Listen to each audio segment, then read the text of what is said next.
Okay, ഈ ഒരു question എന്താ പറഞ്ഞിരിക്കുന്നത്? Convert 999 to the base 10. അതായത് ഇത് binary digit number, sorry decimal നമ്പറാണ്. ഇതിനെ ഹെക്സാ ഡെസിമലിലോട്ട് കൺവേർട്ട് ചെയ്യുക. ഇത് ആക്ച്വലി കമ്പ്യൂട്ടറിൻ്റെ ബേസ് ആയിട്ട് വരുന്ന, എന്നാൽ പുതിയ പാറ്റേണിൽ ഇപ്പോൾ ചോദിച്ചു വരുന്ന ഒരു ക്വസ്റ്റ്യൻ ആണ്. അപ്പോൾ ഹെക്സാ ഡെസിമൽ എന്ന് പറയുമ്പോഴത്തേക്ക് ആ നമ്പറിൻ്റെ ബേസ് എന്ന് പറയുമ്പോഴത്തേക്ക് 16 അല്ലെങ്കിൽ 16 ഡിജിറ്റ് ഉള്ള ഒരു നമ്പർ സിസ്റ്റമാണ് അത് വരുന്നത്. അല്ലെങ്കിൽ നമുക്ക് 16 വെച്ച് ഡിവൈഡ് ചെയ്യുമ്പോൾ എന്താണോ റിമൈൻഡർ വരുന്നത്, 16 വെച്ച് ഡിവൈഡ് ചെയ്യുമ്പോൾ 0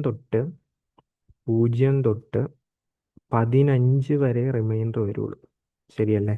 അപ്പോൾ ഇതിനെ ബേസ് ചെയ്തിട്ടായിരിക്കും ഇതിൻ്റെ റെപ്രസെൻറ്റേഷൻ വരുന്നത്.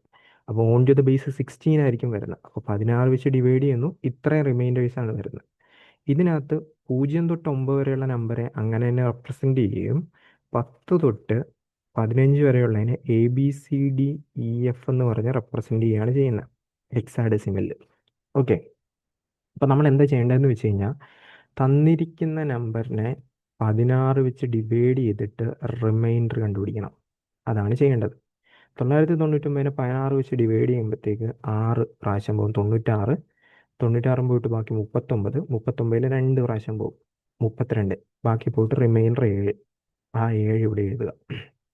അടുത്ത ഈ 16 വെച്ചിട്ട് 62 ഡിവൈഡ് ചെയ്യുക, 48 വരെ പോകും. 48 വരെ പോയിട്ട് റിമൈൻഡർ 14. ഓക്കെ, 48 എന്ന് പറയുമ്പോൾ 3 പ്രാവശ്യം. ഇതിനെ 16 വെച്ച് ഡിവൈഡ് ചെയ്ത് കഴിഞ്ഞാൽ റിമൈൻഡർ 3 എന്ന് പറഞ്ഞു കിട്ടും. അപ്പോൾ 7, 14, 3. പക്ഷേ നമ്മൾ നേരെ തിരിച്ചാണ് എടുക്കുന്നത്. ബൈനറിയിൽ എന്താണ് ചെയ്തത് അതുപോലെ തന്നെ നേരെ തിരിച്ചാണ് എടുക്കുന്നത്. 3, 14, 7 റിമൈൻഡേഴ്സ് കിട്ടിയിരിക്കുന്നത്. ഇതിലെ 3 നമുക്ക് അങ്ങനെ എഴുതാം. 14 പകരം ഇ എന്ന് എഴുതണം. 14 പകരം ഇ എന്ന് എഴുതണം. 7 അങ്ങനെ തന്നെ എഴുതാം.